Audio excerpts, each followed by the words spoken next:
Ladies and gentlemen, I welcome you back to the Kylie LaVeo channel. Don't forget to like, comment, subscribe, share, hit the notification button, and just let's all have a good time, right? Now, about the job thing, jobs really don't care about people like that. It's not like it was back in the silent generation, which was our grandparents' days. People that were born in like the 1930s and 1940s, where the boss, there was really more of a relationship towards the boss and the employee. Back then, the labor unions weren't the standard of practice. They were just forming and getting strong then, right? To this new world, most people are still working without a labor union. These are people in corporate America.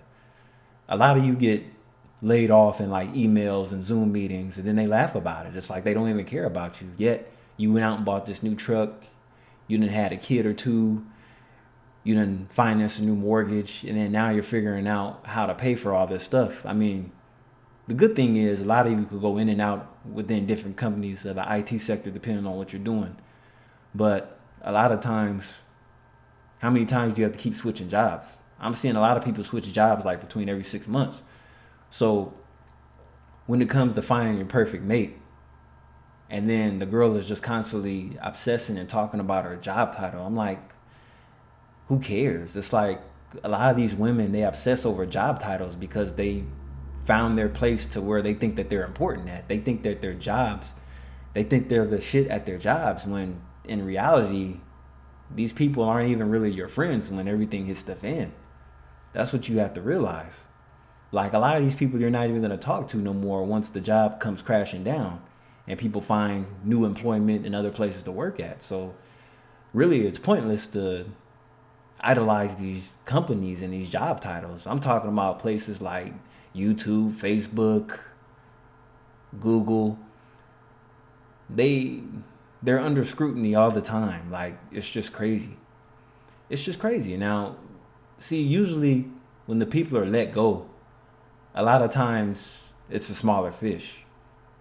The CEOs and the other executives might get let go later on, but you have to remember that all organizations are looking for ways to cut back and save money, even if they have to eliminate your position or downgrade you.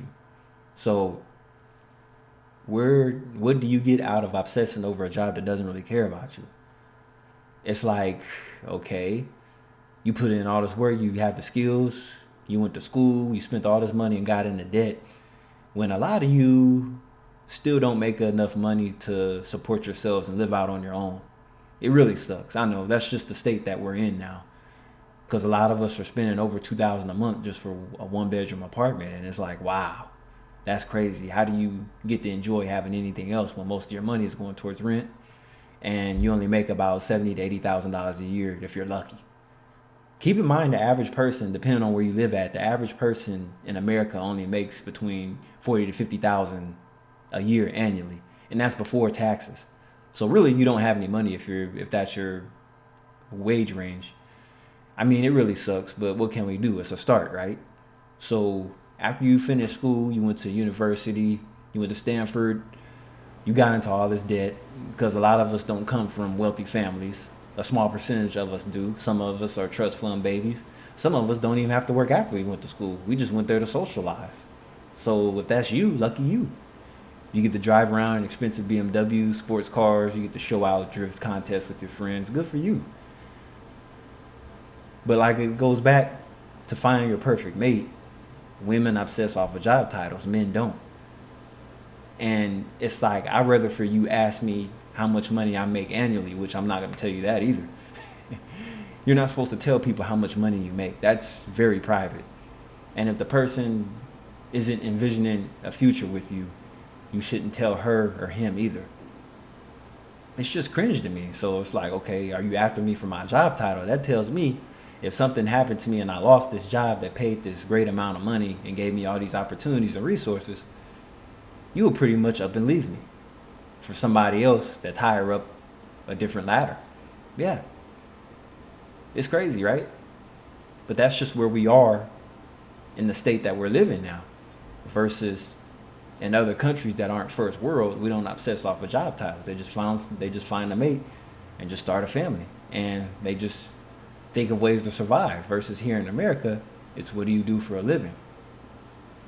But mind you, It's white collar versus blue collar. White collar workers look down at people that do blue collar workers. Mind you,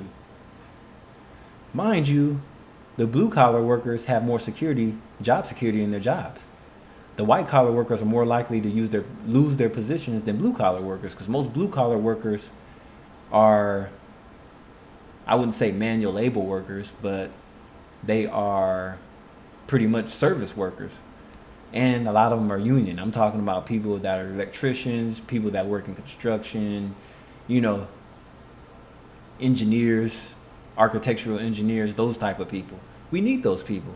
That's what keeps the country running. So if the white collar people are looking down at the blue collar people, it just doesn't really make much sense. And keep in mind, plumbers, electricians, they make just as much money as people that work in corporate America. So there's no reason to really look down at these people, because the blue collar workers are really the true survivalists. You saw the movie Castaway. A lot of you white collar workers pretty much don't even know how to change a tire. Let's just be real. It's like a lot of you will go spend a bunch of money at the dealership to get a tire change versus you could have did it yourself. Yeah. The simple things that you pay a lot of money for, the blue collar workers know how to do. You don't. I'm not saying all of them, but just in general. So that's something to look at too. Who has more survival skills? The white collar workers that sit in their luxury offices in front of their whatever computer and type out emails all day, or somebody that's actually out there in the field building things and knows how to use their hands? That's what you really have to look for. Are you a survivalist? That's the question.